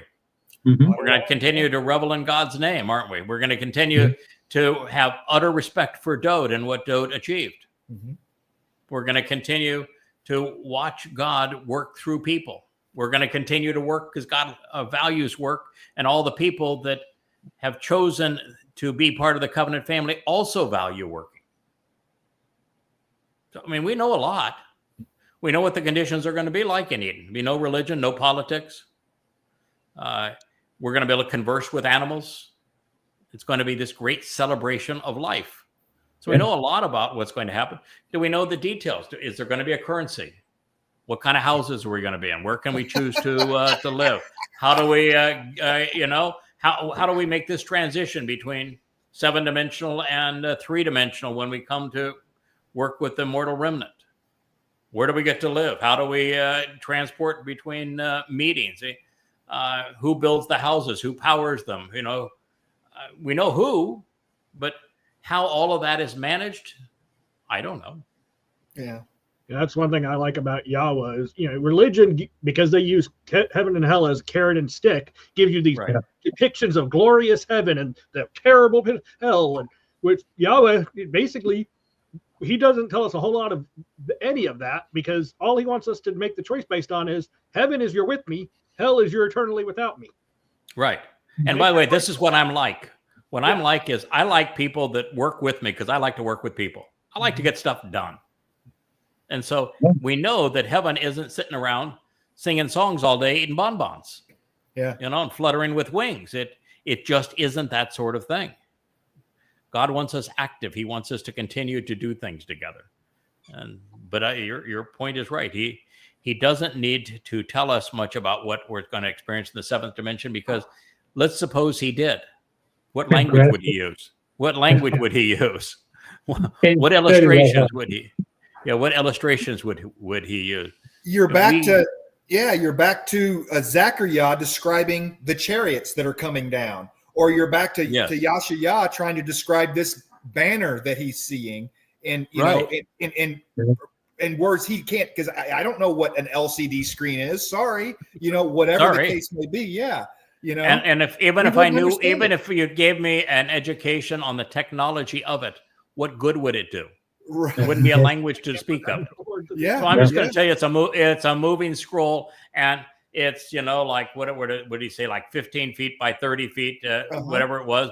It's a moving scroll, and it's above the witnesses, and it's constantly lifted up, and it's exciting to see the stuff you're going to see on it. Right. So, I think that it's important for God to not try to bribe us to say, oh, by the way, this is what I'm offering you in heaven. And then, you get to inherit your own planet, and, you get to do this and that and the other thing. No, it's he's let us know what it's like to be with him. Moshe worked at it. Mm-hmm. Dode worked at it. They wrote, they spoke, they learned, they were challenged, they overcame. Why would we expect anything different? Yeah. That's part of being trustworthy and reliable. Right. Yeah. Part of the reason I think that Adam and Yahweh didn't work out all that well is there really was, even though Yahweh said, we're going to work in the garden, I just don't think there was enough to do. Oh. Yeah, I think one of the reasons that, here we've all been together a long time. And the reason we're still together and still growing and still enjoying this is there's a lot to do. Mm-hmm. Right? So having a lot to do has a real advantage. Yeah. Why would that be any different than what we would expect going forward? I like doing. Mm-hmm. I want to wake up and have a full day in front of me and be tired at the end of the day and said, we had a productive day today. This is a good thing we did today. Mm-hmm. Yeah. So I think that's all part of it. We're quickly approaching our 2-hour show. So I would really feel bad if we didn't get it. Make it to 10, 14, 10. Yeah. So I'm going to bring it back up there, Captain with the Cables. Sheol Hell and Shaul Paul, as the least desirable and the most depressing alternative, are anxious in anticipation and indeed excited to summon and meet with you, announcing your arrival. And who are they going to receive? They have been alerted and they're aroused to crush, because it's tremendous pressure. No one escapes the black hole. All of the departed souls, this is Kol Raphaim, all of the departed souls. That means people have died previously, and those who will be taken out during the end of the time of Israel's troubles, all at the same time, which means time for trial, time for recompense, time for resolving all of these issues prior to them being dispatched to hell, because there's a lot of these people aren't going to go straight to hell. So they have been alerted and aroused to crush all of the departed souls of those who have been leaders and rulers of the earth. All. It's going to be really tough. I mean, if you've been a pope, you've been an imam, you've been a priest, you've been a general, you've been a king. Now, I can't say that it categorically. Let's say that you were a political leader in a community, and then you say, I can see God's not fond of politics. I should really get out of this. And you decide to abandon it and become covenant. You have nothing to worry about. If you've been a colonel or a general in the military or an admiral, and you come to embrace the covenant, then it's not held against you. Yeah, you're perfect from God's point of view. So this really speaks of those who were leaders right to the bitter end. This is what they did. They never walked away from these things. And the leaders of every nation and institution, the most powerful and important individuals influencing every society, religiously, militarily, and politically, Kol again, Melech, all of them. And all of these Gentiles have established their thrones and positions of power. And that will be that what they really did is they made their bed in hell. Yeah. So the souls of world leaders, whether they claimed religious, political, or military authority, are either currently incarcerated in Sheol, and I don't think that's the case. I think they're destined for arrival there. So I'm not certain that there is anybody currently in Sheol. There's really a possibility there's no one currently in Sheol. There is the possibility that during that 3.5-year intermission that we have between this phase of the job after Shabuah and before we return as to support Elia, the real possibility that we'll do some of it then, and then the last bit of it later. But the fact is, I think that they do get judged, and God is not. There's a handsome. There you are. You were dog-faced there for a while, up there in the upper corner, Kevin. But I think that he wants to process these people and get recompense through people, through his covenant family. So I think he's holding off on sending people to Sheol until such time as they can be processed accordingly. And there's a recompense period where those who have been abused get closure by seeing that those that had tortured them receive sevenfold what they doled out. And outside of time, that doesn't all have to happen at once. It doesn't have to happen in that 3.5-year period. You have, once you become timeless, you can do that part at any time. Well, I actually think it's going to happen in that 3.5-year period from an Earth time point of view. It's just that time won't move for us the same way. So of that 3.5-year period, it could seem like 15 minutes for us. Right. Hustle up and get the work done so we can go have some fun. That is correct. Yeah, God's not going to, he likes to have, you can tell he likes to have fun. He has a sense of humor and he likes to have fun, and we'll be doing a lot of that. So no, we're not, we're going to get a break during that 3.5-year period. We're going to get an education in that 3.5 period. We're going to do some fun stuff in that 3.5 period. But I do think that it's a natural time. If I were you, that's how I would schedule it. Let's get a lot of that out of the way now. Right.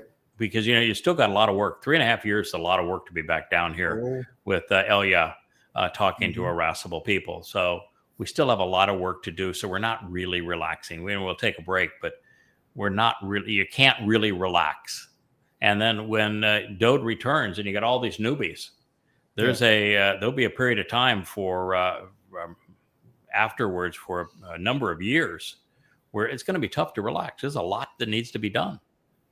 And you don't want to have a bunch of souls lost just because you didn't get to teach them fast enough, right? So there will be, but again, when I say this, those of us who are covenant are going to sense time differently. Mm-hmm. So we can be Johnny on the spot and be there every moment that we need to be there to do the job and still take a year off. Yeah. That's just because time will be something that we can manage.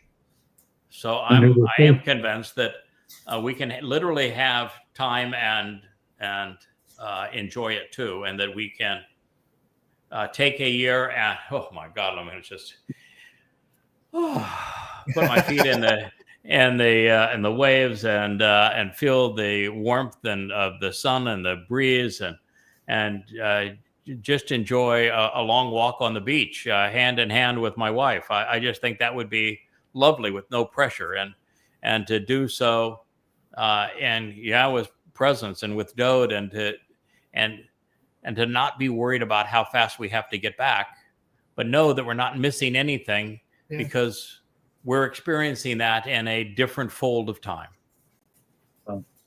We will always be right on time. We will be right on time.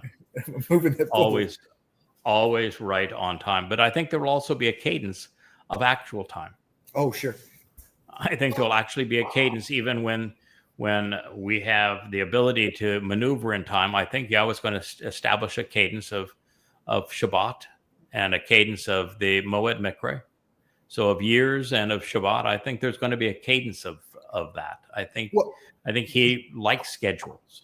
Jerusalem, okay, is his place. That's his place. Okay. The sun and the moon aren't going anywhere. They're set. So yes, absolutely. If there is a grand meridian time, if you would, for the universe, it runs through Jerusalem. It does for sure. And so I think you're correct. That'll be the timepiece, and it could be the timepiece forevermore. Mm-hmm. That Earth time and Jerusalem will still mark when we schedule our ongoing salute and our celebration, if you will, of Pesach, Matzah, B'Kodem, Shavuot, Teruah, and Kippurim, as well as the cadence of the Shabbat. Yeah. Why not? Well, I think that would be great. And then you can still go off and explore the universe and still be a qualified teacher and still be a judge and resolve disputes and oversee the Goyim and what they're doing. I mean, you can do it. I used to say, if you wanted to want to get something done, you give it to the busiest person. Sure. You don't go look for the person that's got nothing going, nothing on the plate. If you want something done, you always give it to the busiest person. But where we're headed towards, we're going to be busy all the time doing what we want to do, while we have all the time we want to not be busy. To do it in, yeah. Yeah, it's the best of all worlds, and Yahweh is capable of giving it all to us. So anyway, I think that what we have just read makes this among the most polarizing statements presented by God. The most esteemed will be the first to bow in judgment. They will be incarcerated. Now, this not only affirms that Paul, lied when he wrote that all governments were established by God and should be obeyed in his overture to the Romans, it unravels the entire fabric of human history, does it not? Yes, sir. Uh-oh. Yeah, so Paul's looking really bad in his book on the Romans here. But it's consistent with what Yahweh wrote through Shamael, where he gave us the 12 reasons you ought not be political. Mm-hmm. Yeah. So there is no getting around this decree, no reprieve for Babylon, for Persia, for Greece, for Rome, for the church, for MAGA, for Marxists. Their leaders are all going to Sheol. And that's all means. So with the parade of tyrants headed to Sheol to meet Shaul, the man who was paramount in establishing the union between religion and government, and who lied regarding God's position on these things, there will be justice And should you question the fairness of this conclusion, read what Paul wrote in the 13th chapter of Romans and then compare it to what God just said. And oh, by the way, he just said this in a chapter devoted to Satan, who possessed Paul.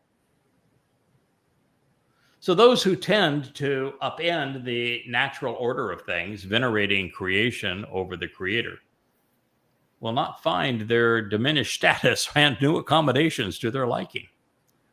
But given their preference for alerting reality and for altering reality, I should say, and perhaps now they will, be able to redecorate hell. After all, the most acclaimed real estate developer will be available to expand the presidential wing of hell. Boy, I got a guy on X today that just we had one of the shorts that was talking about how Trump is presented as the real estate magnate, the developer who is measureman. I mean, clearly the job is to measure for the construction of this elaborate shrine to Satan. And the man is copper colored.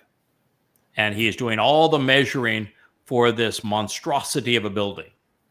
And so I equated this real estate developer and this copper-colored man who was doing all the measuring for what Satan wanted to build that was going to dwarf all other buildings in the world to Donald Trump. And he said, oh, what a childish, stupid thing to say. How could that be in the Bible? How you couldn't be so imbecilic? I don't know if you guys all saw that. That is no matter what you tell people, how adroitly you're able to interpret things that no one has previously understood, what you get is slapped in the face by the religious. But anyway, he will find that he will also have a nice cell that maybe he can get one right next to the real estate developer who's the copper con. And you would say, why would God have a guy that is, or why would Satan have a guy that is measuring this monstrosity that he's going to build, like a Trump Tower with naming rights? And he picked a guy that he called copper colored to do all of this scheming with him and measuring this gargantuan superstructure, if he wasn't talking about Trump. And don't forget the flap. Well, the flap is that's from Daniel. No, but still, that is the goat hair is from Daniel. Wheelchair bound with really flashy, gaudy wheels. That's in Daniel as well. The fact he's a real old guy. That's in Daniel. The enormous ego, a maniacal ego. That's in Daniel. The being exceedingly meddling. That's in both Isaiah and in Daniel. Yeah, he's pretty well typed. He's called a sexual pervert in Daniel. Yeah, he's pretty darn well typed. Yeah, he is really well typed. And it even says that he's going to form this alliance with 10 bonehead blowhards, and then he's immediately going to turn on 3 of them. Mm-hmm. Who does that? Well, Trump does that. So, yeah, there's a lot of indications that it is the Donald.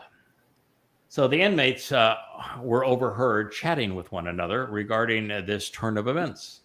And all of them will respond, and they will say to you, have you also become weak and afflicted, riddled with anxiety, similar to us, becoming like the proverb?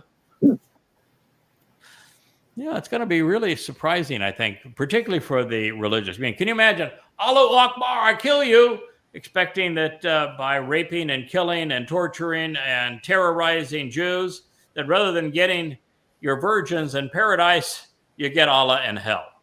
And you're going to say, wait a minute, you're Allah? What in the hell are you doing here? That's essentially what they're saying here.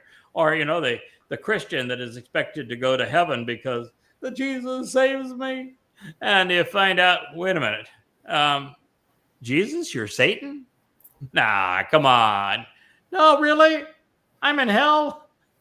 If you've read the Quran, you're not going to be surprised to see Allah there. That's where he tends to spend most of his time.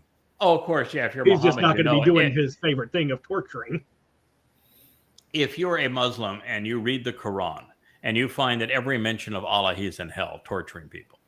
Yeah. And he's never depicted in the brothel teasing them with perpetual virgins. But you're stupid enough to believe that to be a murderer, God's reward for mass murderers is to reward them with boys and girls that are perpetually virgins. And it's boys and girls.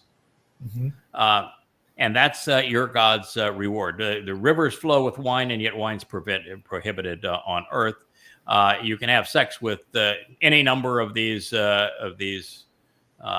naked women that are parading around with you, but you can't do that on earth. That would send you to hell. And you're going to believe that is the reward that God is offering those who kill for him and torture for him and steal for him. And that those who don't steal and torture and kill for him, he's going to torture forever in hell. And you can't figure out, wait a minute, that may not be God? What was your first clue? What's your first clue? This isn't God. No, do I feel any compassion for these people? No. I mean, No. Well, gentlemen, we're at the 2-hour mark. That's probably the proper length for the hour show. It is actually more fun on these shows because we can talk about ideas. We can talk about important things, subjects of the day. We can have a family discussion. We can even have Rich over here and his what a handsome shirt that is there, Rich. With you should have been on the show more. You even have your new microphone over there, don't you? No, this is the same old one. Oh, the same old one. The Rainbow Room's got a new mic. Okay. Okay. Yeah. Rich has brought in 2 more of these Shure mics. I had bought 2, but he has brought 2 more. But his are the super duper versions of the Shure 7Bs. And mine. You see, I have this down here. This is the Preamp. A preamp for it. His have the preamp built into them. So we are really going to be set. He's actually got a new computer coming that is specifically to run this show in the studio, so we can do video feeds and do all sorts of special effects with the show. And so we are definitely working in the direction of having a real serious production capability here. Yeah. And now, if we could only find a host and some co-hosts that could keep up with the keeper of the cables, would be there. Actually, right. I think we're doing a fine job of a difficult job, and I think in this case is just flat old delighted. There's Leia with the effort. Wookie is still in his jams. But I think, pleased with the effort. I think he knows how difficult a job is, and we hang in there to the end. I think that alone will have God say, okay, you did good. Yeah. So I think we just keep on going the way we are, and God's going to use it the way that he intends, and he's already told us the end result. Mm-hmm. So it's amazing what you can accomplish with unskilled labor. Is it true? Is it true that time changes on the Shabbat show? I said. Yes. Yeah. Time changes on the Shabbat show. Indeed. Yep. Well, thank you all for participating. It's lovely to see the artistry behind you guys. You were taunting me with my picture. Sylvia has now heard that she is the decider. It's what's going to happen because, well, she whooped me in the debate. And I got to live with it. Yeah, man. I tell you what, I wouldn't argue with her. That would be my. That would be. We have a term in the South. It's called "yes, ma'am" and "no, ma'am." Yep. Yeah, she's got character, man. Yeah, she's got intellect. She's remarkable. I like all of those traits. I find endearing. Yeah. So, and she's got a sense of humor. Yes, she does. and a mean streak too, which is also important. You got to have that to be fair, to be moral. She's Yeah, got you gotta know what to love moral, and what to hate. judgmental streak and an exceedingly loving and supportive streak. I think you won the jackpot there, Guy. I obviously have. You did. Yeah. She's your hood. If I don't believe it, she'll tell me. Yeah.